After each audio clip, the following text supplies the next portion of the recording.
إن الحمد لله نحمده ونستعينه ونستغفره ونعوذ بالله من شرور أنفسنا وسيئات أعمالنا من يهده الله فلا مضل له ومن يضلل فلا هادي له أشهد أن لا إله إلا الله وأشهد أن محمدا عبده ورسوله اللهم صل وسلم وبارك على نبينا محمد وعلى آله وصحبه ومن اتبع بهداه إلى يوم القيامة وبعد. Jamaah sekalian yang saya muliakan, kita lanjutkan hadis yang pertama dari kitab Jami' Hak Muslim atas Muslim. Kita sudah membahas tentang mengucapkan salam, membahas juga tentang apabila memanggilmu maka penuhilah panggilannya, apabila mengundangmu maka penuhilah undangannya. Wa idza stansahaka fansahhu, dan apabila meminta nasihat darimu maka berikanlah nasihat kepadanya. Wa idza atasa, maka hak yang keempat ya.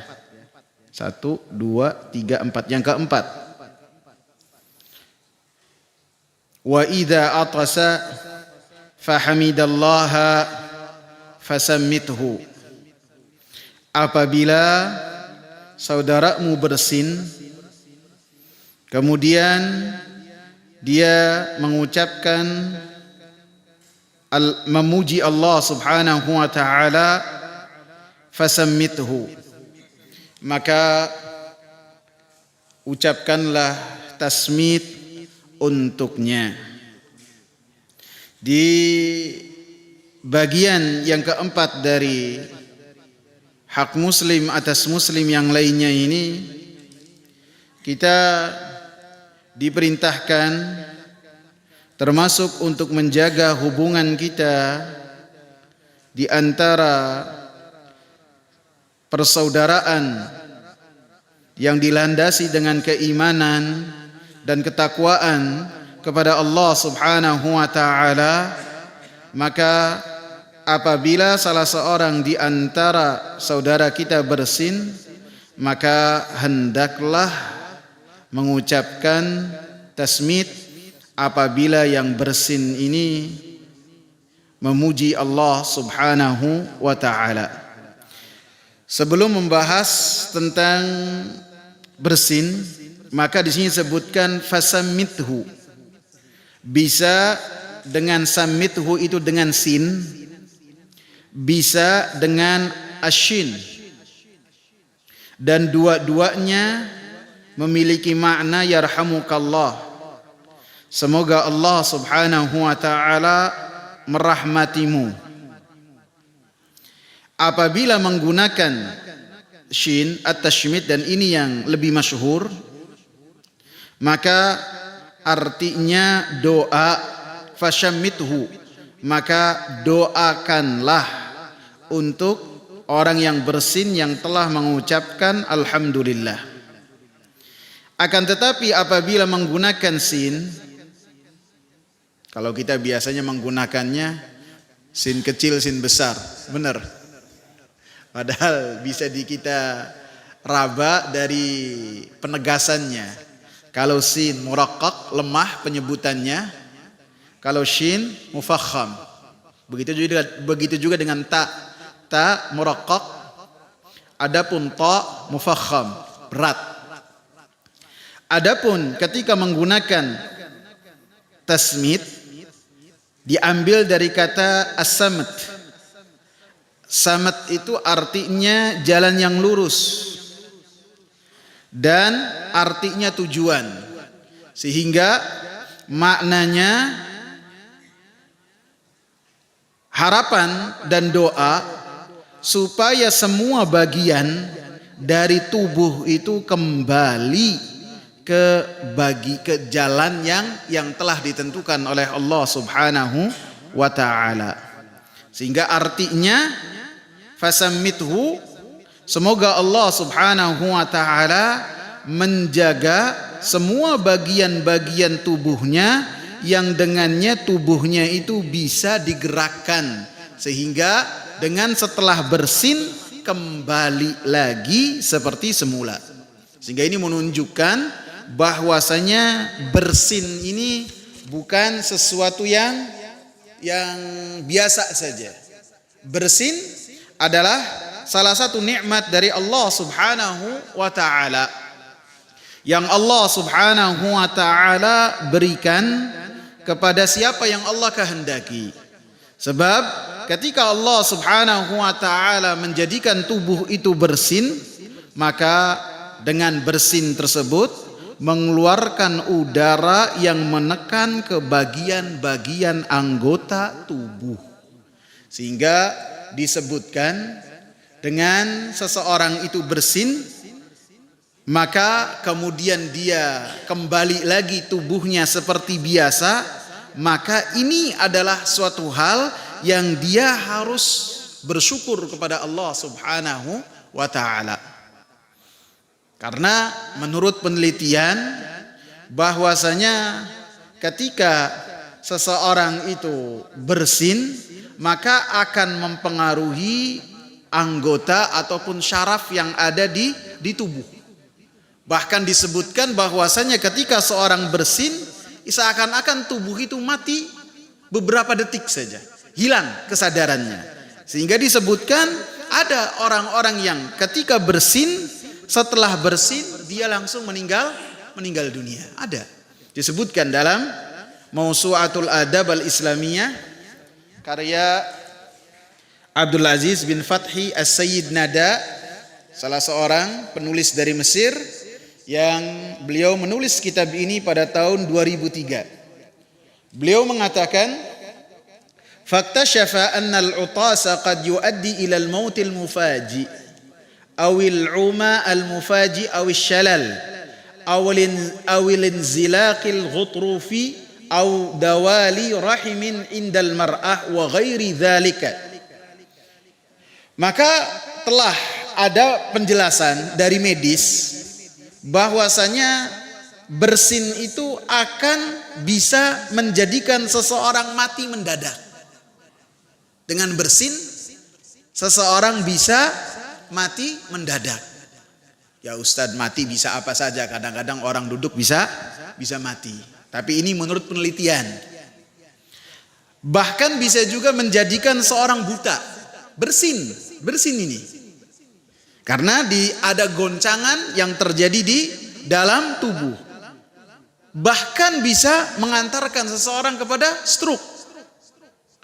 Awalin zilaq al-ghutrufi, ataupun terpelintirnya bagian tubuh sehingga tulang-tulang yang lemah itu akan patah. Dengan apa?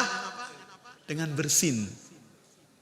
Audawali rahimin indal mar'ah, bahkan bisa menjadi guncangan rahim yang ada pada perempuan, sehingga rahim tersebut bisa jadi darahnya itu membalik, nggak tahu penjelasannya seperti apa.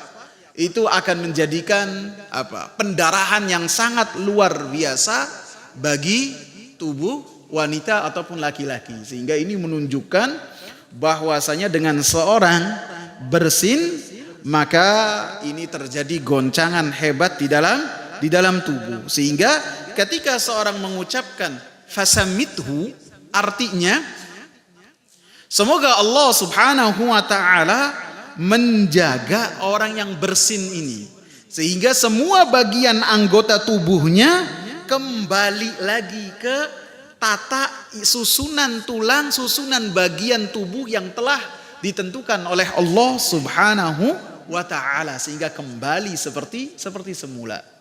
Sehingga ketika seorang bersin, kemudian ketika bersin, selesai bersin, tubuhnya sehat walafiat, tidak terjadi goncangan, maka ini adalah karunia dari Allah Subhanahu wa taala yang patut bagi seseorang untuk bersyukur kepada Allah Subhanahu wa taala dengan memuji Allah Subhanahu wa taala.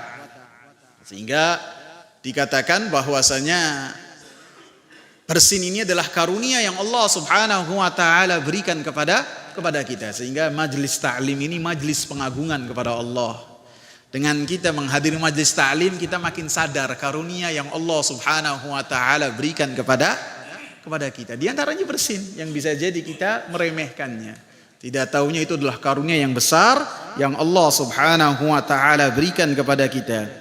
Rasulullah sallallahu alaihi wasallam mengatakan, "Innallaha yuhibbul 'utas." Sesungguhnya Allah Subhanahu wa taala mencintai bersin, menunjukkan bahwasanya bersin ini adalah karunia dari Allah Subhanahu wa taala.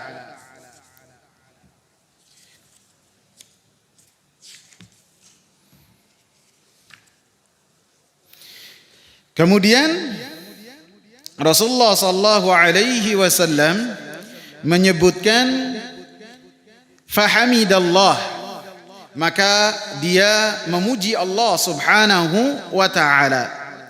Memuji Allah Subhanahu wa taala disebutkan dalam satu hadis yang dikeluarkan oleh Imam Bukhari bahwasanya Rasulullah sallallahu alaihi wasallam menyebutkan, "Idza atasa ahadukum falyakul alhamdulillah."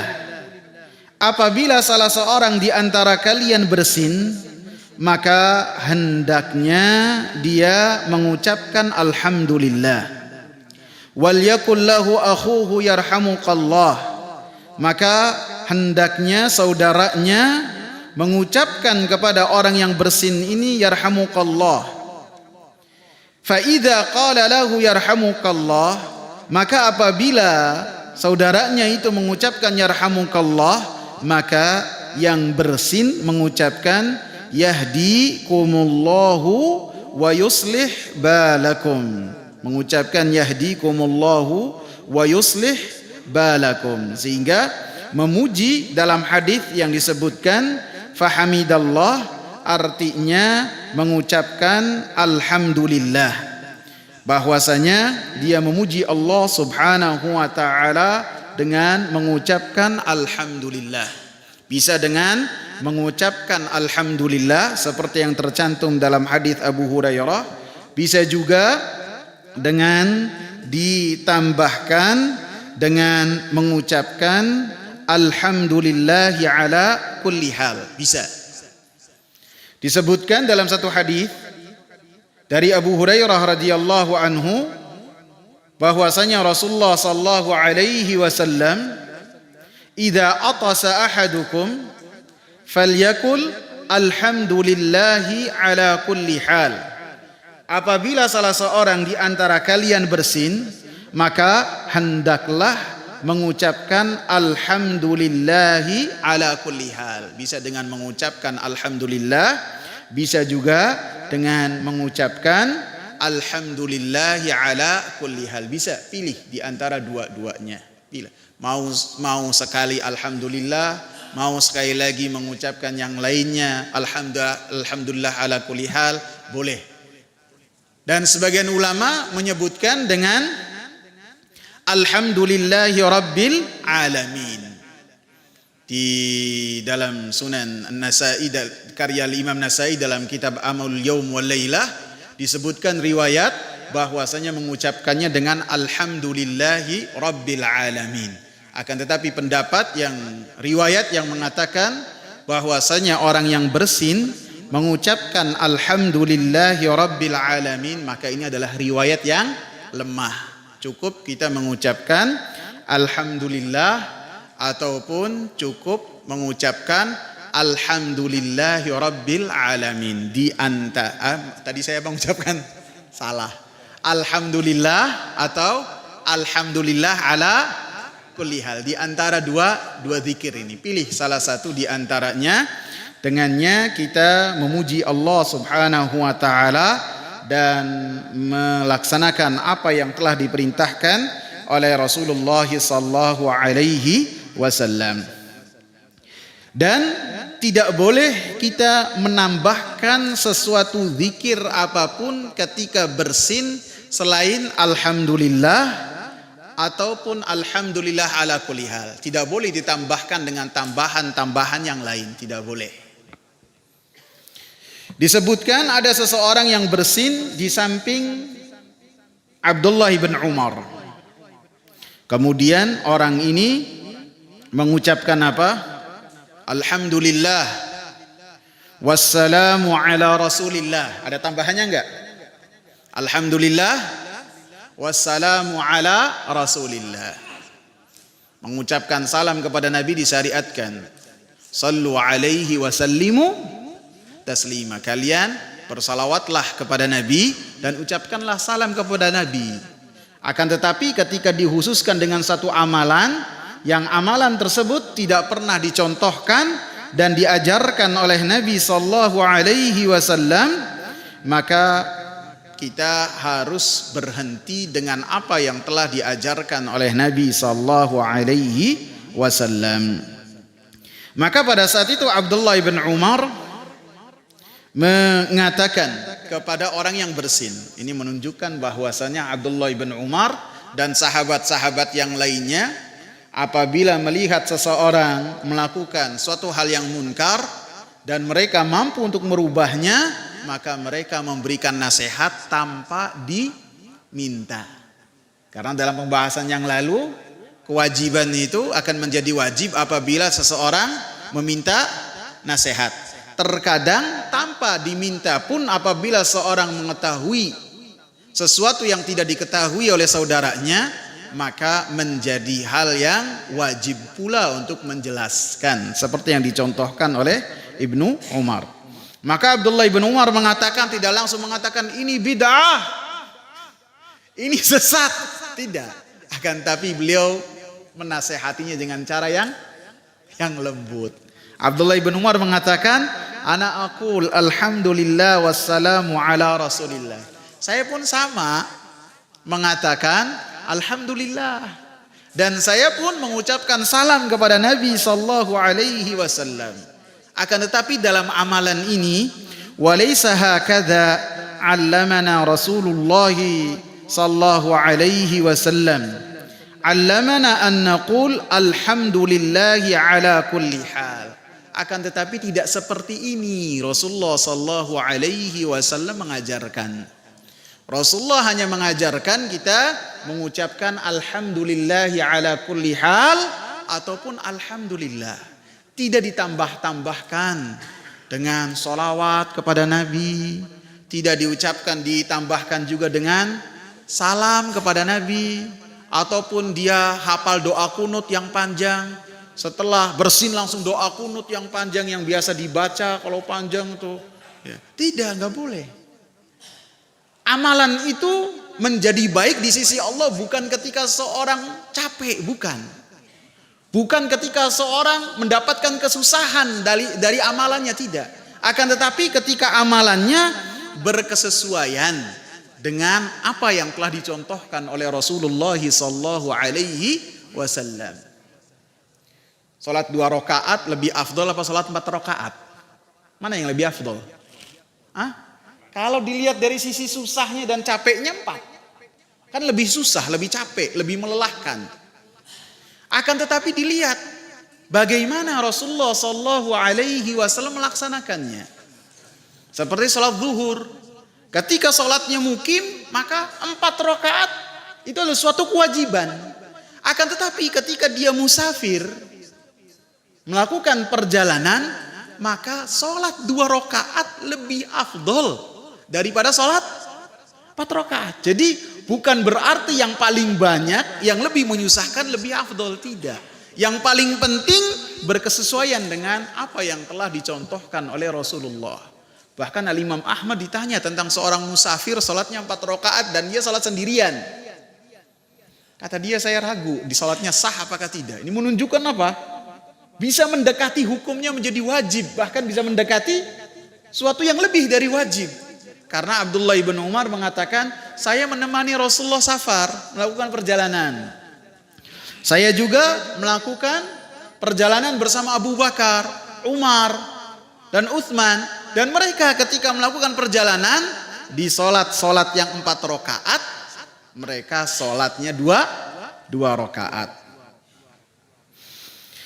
Kemudian tentu ketika seorang bersin, dianjurkan untuk menutup bagian mulutnya dengan sesuatu yang dengannya dia menjaga supaya tidak terjadi hujan lokal. Ya kan, bisa hujan lokal. Ya, bisa juga lagi makan terus bersin bisa muncrat, ya kan. Tapi alhasil Islam ini yang dibawa oleh Rasulullah mengajarkan semua kebaikan. Termasuk ketika seorang bersin bagaimana tangannya dan apa yang harus dilakukan, maka dicontohkan oleh Rasulullah sallallahu alaihi wasallam, menunjukkan agama yang dibawa oleh Rasulullah bukan karangan Nabi, akan tapi dari Allah Subhanahu wa taala Rabbil Arsyil Azim. Disebutkan dari Abu Hurairah, kana idza atasa wada'a yadahu aw thawbahu ala fihi wa khafada biha sautahu. Bahwasanya Rasulullah sallallahu alaihi wasallam ketika bersin, maka Rasulullah sallallahu alaihi wasallam menutup mulutnya dengan tangan, atau menutup dengan bagian baju, bisa dengan bagian baju, bisa juga ditutup dengan lengan, bisa juga dengan telapak tangan, bisa juga mengambil tisu, ditutup dengan tisu. Yang penting mulutnya ini terjaga, sehingga apabila ketika bersin ini mengeluarkan air liur, maka tidak mengganggu siapapun yang ada di sampingnya. Ataupun apabila dia lagi sakit, bisa jadi bersin ini akan menularkan penyakit yang menular, maka dengan dia menutup tangannya dengan izin Allah Subhanahu wa taala, dia tidak mengganggu saudaranya. Wa khafadha biha sautahu, dan dianjurkan ketika bersin, maka ketika bersin dianjurkan untuk tidak mengangkat suaranya. Bersinnya aja seperti biasa saja. Seperti biasanya dia seperti apa? Kalau mampu untuk direndahkan suaranya, maka itu bagus. Sebagian ketika seseorang merendahkan suaranya, maka bersinnya tidak optimal. Iya, kurang. Tapi kalau misalnya dia ketika mengeluarkan bersinnya, tidak dia tambah tenaganya seakan-akan teriakan, satu masjid 2 lantai kedengeran, maka ini tidak dibolehkan. Nabi sallallahu alaihi wasallam khafadha biha sautahu. Nabi sallallahu alaihi wasallam memelankan, mengurangi suaranya, tidak mengangkat suaranya, dan ini suatu yang harus kita perhatikan. Kemudian dalam hadis ini juga disebutkan bahwasanya siapa yang bersin kemudian memuji Allah Subhanahu wa taala dengan mengucapkan alhamdulillah, dengan mengucapkan alhamdulillah ala kulli hal, maka orang yang mendengarnya mengucapkan yarhamukallah, semoga Allah Subhanahu wa taala merahmatimu. Maka dari hadis ini kita dapati bahwasanya menjawab orang yang mengucapkan alhamdulillah ketika bersin dengan melakukan tashmid itu hukumnya wajib. Hukumnya wajib. Karena dalam hadis Rasulullah sallallahu alaihi wasallam mengatakan, "Idza atasa ahadukum fahamidallah." Coba bocah kan metu ya. Bocah ganggu ini. Coba. Iya.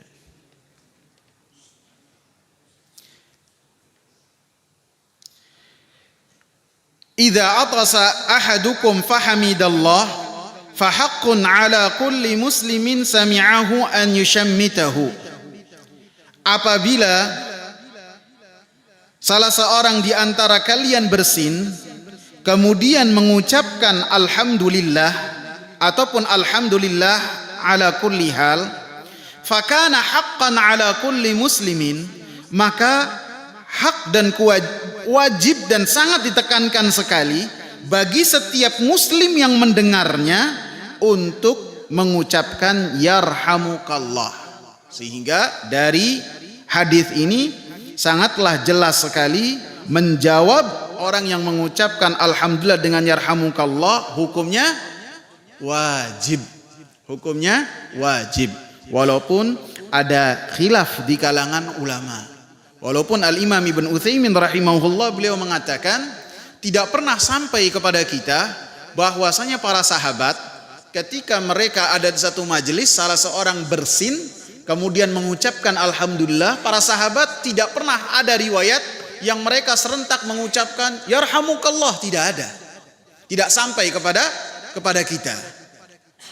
Walaupun demikian kata Imam Muhammad bin Shalih Al-Utsaimin rahimahullah, perkataan yang mengatakan bahwasanya orang yang menjawab yarhamukallah adalah hukumnya wajib adalah lebih kuat daripada pendapat-pendapat yang lainnya. Sehingga apabila mengucapkan alhamdulillah, maka orang yang mendengarnya wajib untuk menjawab dengan jawaban yarhamukallah.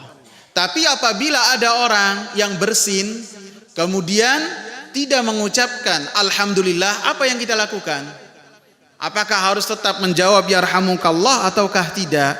Maka jawaban yang tepat adalah apabila seorang bersin dan dia tidak mengucapkan alhamdulillah, maka kita tidak mengucapkan yarhamukallah, tidak. Akan tapi cukup diam saja. Karena disebutkan oleh Rasulullah sallallahu alaihi wasallam dalam satu hadis yang bersumber dari Abu Musa Al-Asy'ari radhiyallahu anhu dan dikeluarkan oleh Imam Muslim, idza atasa ahadukum fahamidallaha fashammitu. Apabila salah seorang di antara kalian bersin kemudian dia mengucapkan alhamdulillah fashammitu, atau mengucapkan alhamdulillah ala kulli hal fashammitu, maka kalian ucapkanlah yarhamukallah. Fa illam yahmadillah, apabila orang tersebut tidak memuji Allah, fala tushammitu, maka janganlah kalian mengucapkan yarhamukallah. Jangan. Akan tapi bisa jadi satu hukuman untuk orang tersebut karena tidak mengucapkan yarhamukallah, tidak mengucapkan alhamdulillah, tidak memuji Allah Subhanahu wa taala, kita tinggalkan orang tersebut, kita tidak mengucapkannya yarhamukallah. Bahkan ini pun terjadi kepada Nabi sallallahu alaihi wasallam. Disebutkan bahwasanya dari Anas ibn Malik tercantum dalam Sahih Bukhari dan Sahih Muslim, ada dua orang bersin di hadapan Nabi sallallahu alaihi wasallam. Yang satu mengucapkan alhamdulillah, yang satu tidak mengucapkan alhamdulillah. Ada dua orang bersin di sisi Nabi sallallahu alaihi wasallam. Maka Nabi sallallahu alaihi wasallam memberikan jawaban mengucapkan yarhamukallah kepada orang yang mengucapkan alhamdulillah. Dan tidak mengucapkan yarhamukallah kepada orang yang lalai, tidak mengucapkan dan memuji Allah Subhanahu wa ta'ala. Sehingga ketika Rasulullah mengucapkan yarhamukallah kepada ini dan tidak mengucapkan yarhamukallah kepada itu, maka ketika hal itu ditanyakan kepada Rasulullah, Rasulullah katakan, inna hadza hamidallah walam tahmadillah ini mengucapkan alhamdulillah, memuji Allah, sedangkan engkau tidak memuji Allah subhanahu wa ta'ala. Sehingga Imam Bukhari rahimahullah menaruh satu bab dalam kitab sahihnya, babun la yushammatul atisu idza lam yahmadillah. Bab tidak diucapkan yarhamukallah kepada orang yang bersin apabila orang yang bersin tersebut tidak mengucapkan alhamdulillah, tidak memuji Allah, mengucapkan alhamdulillah ataupun alhamdulillah ala kulli hal. Terus bagaimana Ustadz? Apakah kita nasihati ataukah tidak? Kita lihat. Pada hakikatnya ketika seseorang meninggalkan orang tersebut, membiarkan orang tersebut sebagaimana dia melalaikan dirinya tidak mengucapkan alhamdulillah, maka tidak mengapa. Karena Nabi mengatakan apa? Nabi mengatakan apa? Idza atasa ahadukum fahamidallah fashammitu. Apabila salah seorang di antara kalian bersin dan mengucapkan memuji Allah, maka kalian ucapkan tashmit yarhamukallah. Fa illam yahmadillah fala tushammitu. Apabila dia tidak memuji Allah, maka jangan kalian bertashmit. Sehingga sangat jelas dalam hadis ini, apabila seorang tidak mengucapkan dan memuji Allah, kita tinggalkan sebagaimana apa yang telah dikatakan oleh Rasulullah dan sebagaimana apa yang telah dilakukan oleh Rasulullah. Rasulullah ada dua orang, yang satu bersin, yang satu tidak bersin. Rasulullah tidak mengatakan kepada orang yang bersin, ente bersin, ayo ucapkan alhamdulillah. Tidak, akan tapi Nabi diam saja. Kemudian mengucapkan yarhamukallah kepada orang yang mengucapkan memuji Allah dan tidak mengucapkan yarhamukallah kepada orang yang kedua. Artinya apa? Kita tinggalkan sebagaimana Nabi SAW meninggalkannya. Jangan sampai Anda anggapan kita lebih semangat daripada Nabi SAW. Paham nggak? Saya ulang poin ini. Paham nggak? Sebagian dari kita ajari Ustadz, kita ingatkan. Bisa ketika kita tahu orang tersebut emang ada perhatian terhadap sunnah Nabi, bisa kita ajarkan. Ataupun dia pun tidak mengetahui tentang hukum-hukum hal tersebut, walaupun ini keterlaluan ya. Keterlaluan enggak? Sangat dasar orang bersin mengucapkan alhamdulillah. Tapi dia melalaikannya, lebih mementingkan yang lain, lebih mementingkan ngobrol, lebih mementingkan menerima HP, melanjutkan pembahasannya, tidak mau mengucapkan alhamdulillah padahal sangat singkat sekali. Maka Nabi SAW mencontohkan dan mengatakan membiarkan saja. Walaupun sebagian ulama diantaranya Al-Imam Abdullah bin Mubarak, ketika beliau mendapati ada seorang bersin di sisi beliau, kemudian tidak mengucapkan dan memuji Allah dengan alhamdulillah ataupun alhamdulillah ala kulli hal, maka Abdullah bin Mubarak mengatakan, Isyaqulul atis idza atas. Isyaqul atis idza atas. Apa yang dikatakan oleh orang yang bersin ketika bersin, diajarkan. Jadi ketika seorang tidak mengajarkannya pun maka tidak mengapa. Dan apabila mengajarkannya, maka ini mudah-mudahan termasuk dari orang yang mengajarkan kebaikan terhadap orang yang lalai ataupun orang yang jahil di dalam perkara agama. Kemudian apa mana lagi? Apabila mengucapkan alhamdulillah, orang yang bersinnya mengucapkan alhamdulillah. Kemudian orang yang di sekitarnya itu tidak mendengar ucapan dari pujian tersebut. Maka ada khilaf di kalangan ulama, pendapat yang kuat adalah dengan tidak mengucapkan yarhamukallah. Paham gak gambarannya? Ketika seseorang mengucapkan, seketika seorang bersin, kemudian dia mengucapkan alhamdulillah. Akan tetapi orang yang ada di sebelahnya ataupun di dekat darinya tidak mendengarkan pujian dia, baik alhamdulillah ataupun alhamdulillah ala kulli hal. Paham sampai sini? Apakah hukumnya masih sama seperti orang yang mendengarkan ataukah tidak?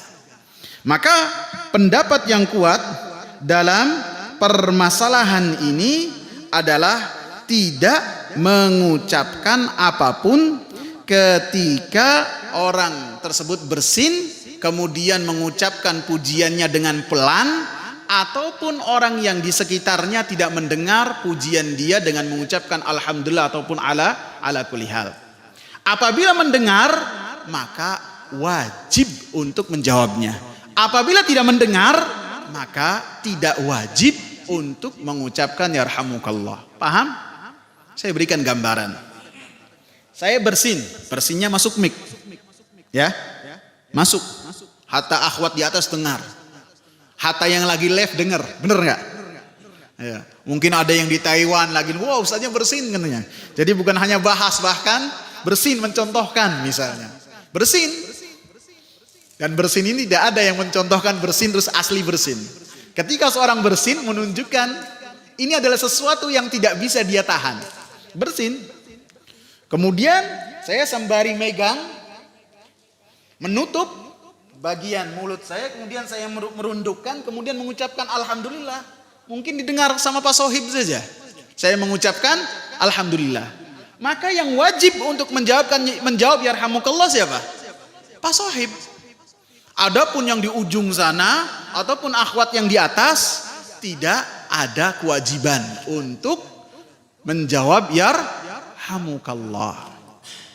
Akan tapi ketika saya bersinnya masuk ke mic, masuk ke live, kemudian saya mengucapkan alhamdulillah, masuk juga ke live dan semua di masjid ini dengar ataupun pakai mic luar ya. Sampai sindang kedengaran misalnya. Maka orang yang mendengar bersin saya dan saya memuji Allah, alhamdulillah ala kulli hal, maka wajib yang dengarnya mengucapkan apa?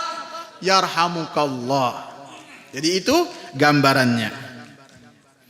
Kemudian apabila bersinnya itu berkali-kali, apa yang harus dilakukan? Antum bayangkan sempurnanya agama ini. Hatta bersin ada ajarannya detail. Tidak ada dalam agama yang lain, tidak ada. Cuma ada dalam agama yang mulia ini.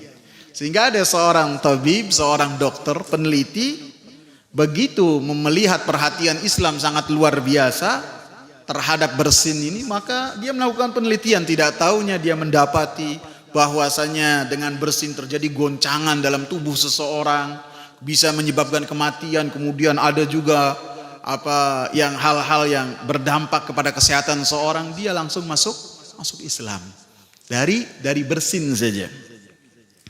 Ketika seorang bersinnya berkali-kali, bisa sekali, 2 kali, 3 kali, maka disebutkan dalam satu hadis, dalam hadis Salamah ibn Aqwa, bahwasanya Rasulullah mengatakan yusyammatul muslimu idza atasa 3 marrat. Diucapkan yarhamukallah kepada seorang muslim ketika bersin kemudian memuji Allah selama dia mengulangnya 3 kali. Fa in zada fahuwa mazkum. Apabila dia menambah lagi menjadi 4 kali, maka orang tersebut dalam keadaan flu. Mazkum, dia dalam keadaan sakit. Tidak dianjurkan lagi mengucapkan tidak mengucapkan lagi yarhamukallah, tidak. Begitu juga dalam satu hadis, ada seorang bersin sekali, Rasulullah menjawabnya, dia memuji Allah, kemudian Rasulullah jawab yarhamukallah.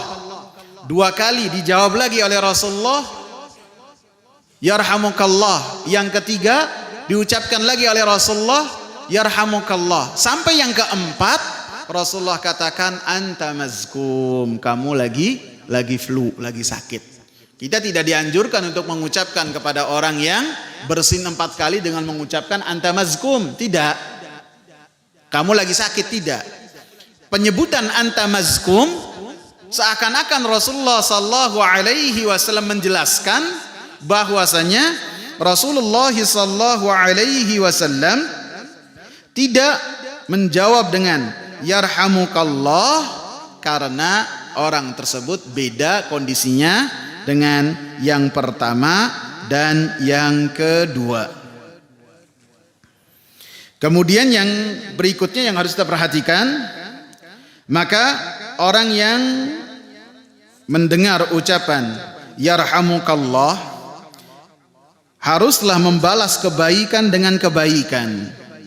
Ketika orang yang ada di hadapannya mendoakan kepadanya supaya dia mendapatkan rahmat dari Allah Subhanahu wa taala, maka dia doakan orang yang telah mendoakan kebaikan kepadanya untuk yahdikumullah wa yuslih balakum. Yahdikumullah artinya semoga Allah Subhanahu wa taala memberikan kepadamu hidayah. Artinya Allah Subhanahu wa taala menunjukkanmu kepada setiap perkara yang dicintai oleh Allah dan diridhai oleh Allah. Dan Allah Subhanahu wa taala menetapkan engkau di atas hidayah tersebut. Allah Subhanahu wa taala selalu memperbaiki engkau di atas hidayah tersebut, dan Allah Subhanahu wa taala senantiasa membantu engkau di atas hidayah tersebut. Ini makna dari yahdikumullah. Jadi orang yang bersin mengucapkan alhamdulillah, dijawab yarhamukallah, kemudian yang bersinnya memberikan kebaikan dengan kebaikan. Dia telah didoakan dengan mendapatkan rahmat dari Allah, maka dia balas dengan apa? Yahdikumullah. Semoga Allah Subhanahu wa taala memberikan kepada kalian petunjuk untuk senantiasa berada di atas hidayah dan di atas perkara yang dicintai oleh Allah dan diridhoi oleh Allah. Sampai kapan? Sampai kematian menjemput kita. Wa yuslih balakum, dan semoga Allah Subhanahu wa taala memperbaiki keadaan kalian. Jadi balakum ini bisa artinya keadaan, artinya semoga Allah Subhanahu wa taala memperbaiki keadaan kalian. Bisa juga balakum ini semoga Allah Subhanahu wa taala memperbaiki hati kalian.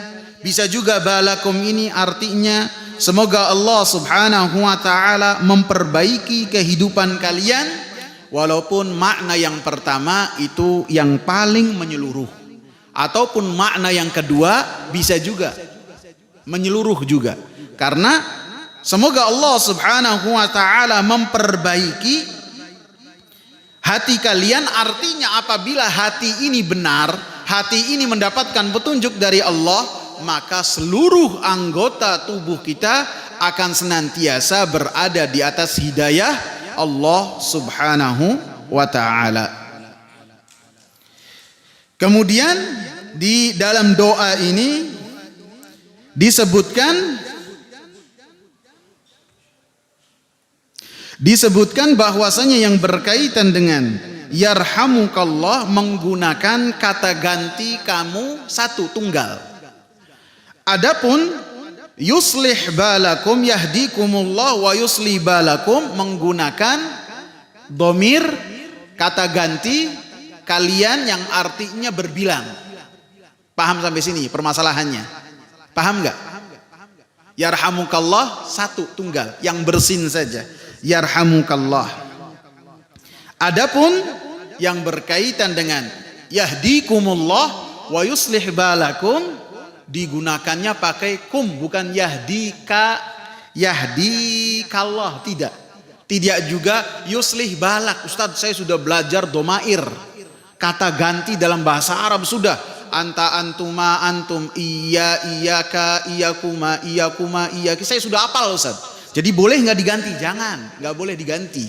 Yang berkaitan dengan yahdikumullah wa yuslih balakum tidak boleh diganti, karena yang berkaitan dengan rahmat ini didoakan kepada orang yang bersin saja. Karena orang yang bersin dengan saraf-sarafnya yang bergoncang dengan bersin, dan tubuhnya ini mendapatkan kemudaratan dari bersin, maka kalau tidak karena rahmat Allah Subhanahu wa taala, maka dia tidak akan seperti sedia kala, tidak seperti sebelum dari bersin. Sehingga dikhususkan yarhamukallah. Adapun hidayah menggunakan kata ganti kata domir berbilang, karena setiap dari mukmin dan setiap dari mukminat itu didoakan dengan doa yahdikumullah wa yuslih balakum. Boleh tidak menambahkan Ustaz? Menambahkan dengan doa-doa yang lain. Boleh ataukah tidak? Maka disebutkan secara yang telah dicontohkan oleh Rasulullah sallallahu alaihi wasallam, berhenti terhadap yahdikumullah wa yuslih balakum.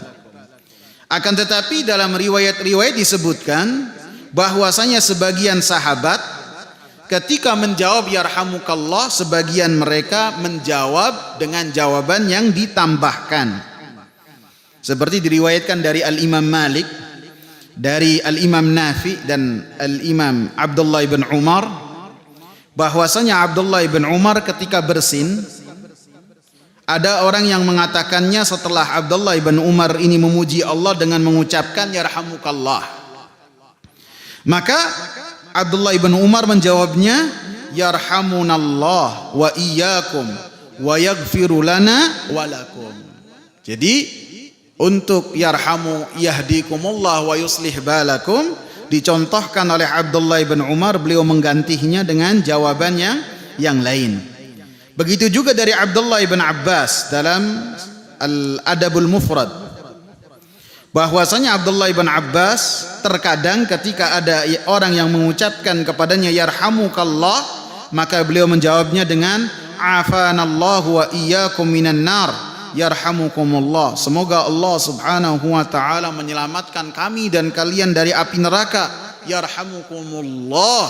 Semoga Allah Subhanahu wa taala merahmati kalian. Maka para ulama mengatakan dua athar sahih ini menunjukkan bahwasanya bisa seseorang terkadang mengganti yahdikumullah wa yuslih balakum, bisa juga artinya setelah mengucapkan yahdikumullah wa yuslih balakum, setelahnya bisa ditambah dengan tambahan doa yang berkesesuaian dengan keadaan apa saja, seperti yang telah dicontohkan oleh Abdullah ibn Umar dan Abdullah ibn Abbas.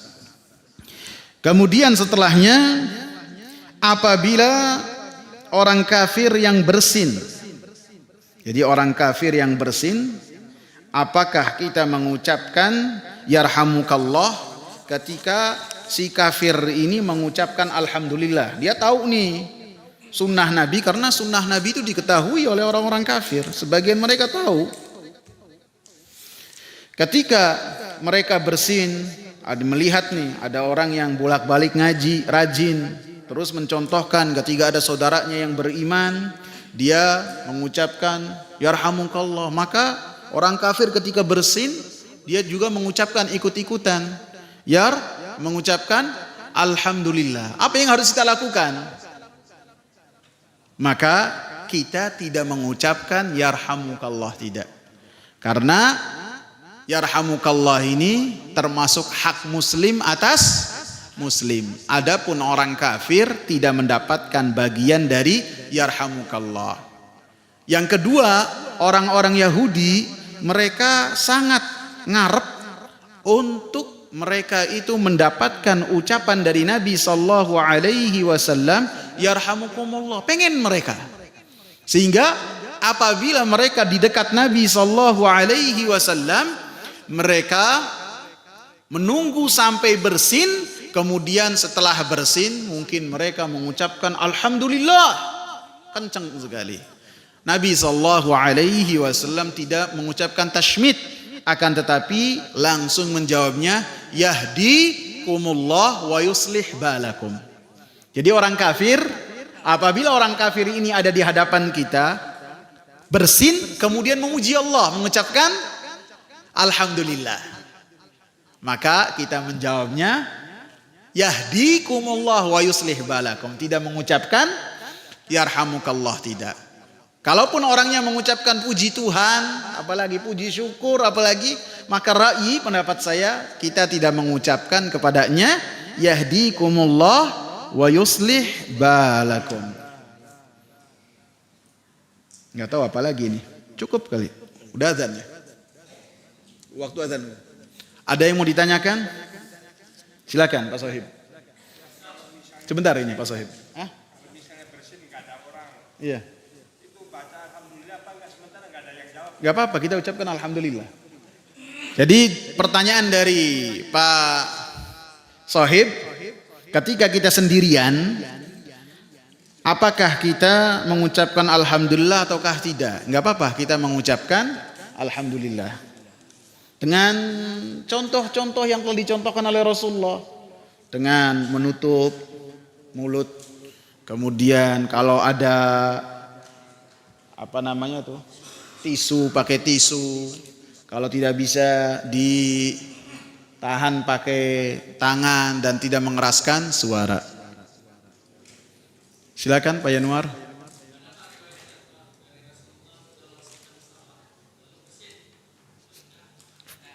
Barakallahu fiik, pertanyaan bagus. Ketika seorang bersin dalam sholat, maka dianjurkan untuk mengucapkan alhamdulillah, tidak mengapa. Ketika sholat, karena ucapan alhamdulillah itu zikir, dan sholat semuanya adalah zikir. Tapi orang yang di sampingnya jangan mengucapkan yarhamukallah, karena yarhamukallah itu pembicaraan, berbicara, beda dengan alhamdulillah. Sehingga jangan sampai terjadi seperti yang terjadi oleh Muawiyah bin al-Hakam. Dia ketika mendengar seorang dalam sholatnya, dan yang menjadi imam adalah Nabi, kemudian ada orang yang mengucapkan, seseorang bersin kemudian mengucapkan alhamdulillah, Muawiyah menjawab apa? Yarhamukallah. Muawiyah mengucapkan apa? Yarhamukallah. Kemudian sahabat-sahabat yang lain melihat kepada Muawiyah. Muawiyah nambah, ente kenapa lihat saya? Jadi akhirnya sholatnya ini ada pembicaraan dari Muawiyah. Sampai sahabat ada yang mukul-mukul pahanya supaya diam, ente diam, ngomong. Jadi kalau sholat boleh cukup dalam alhamdulillah saja. Begitu juga ketika khutbah Jumat.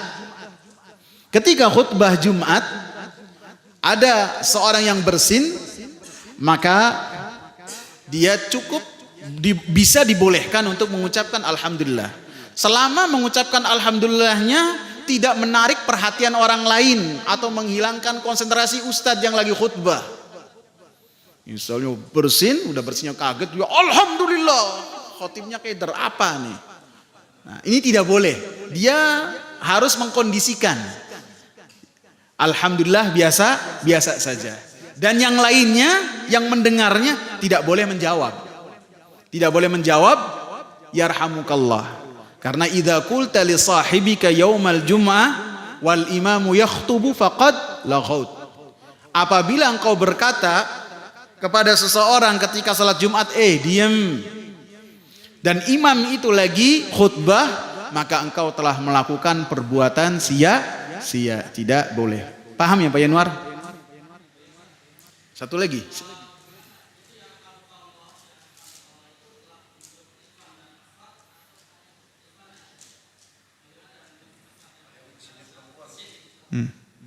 Coba antum tanya kepada ustadz lain ya.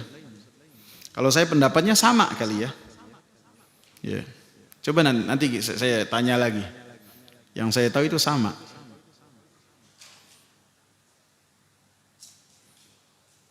Ya, yang lainnya. Berarti pertanyaan yang kedua, kalau kata orang Indramayinya geseng, Pak. Ya. PR ya. Mungkin geseng itu untuk tahun 90-an ngelihat. Ya, Pak Sarip.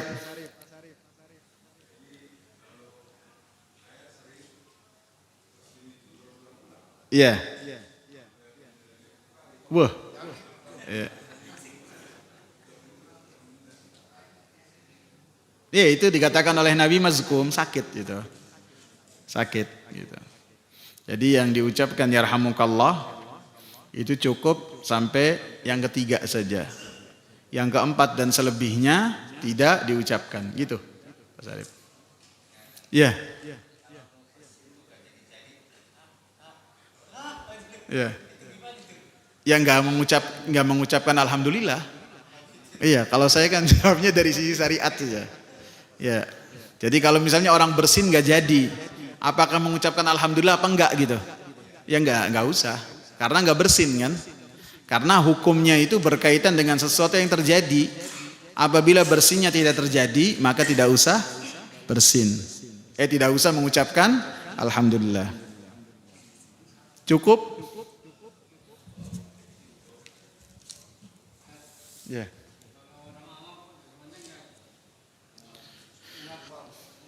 Orang menguap. Apa pertanyaannya, Pak? Ada doanya enggak? Enggak ada doanya.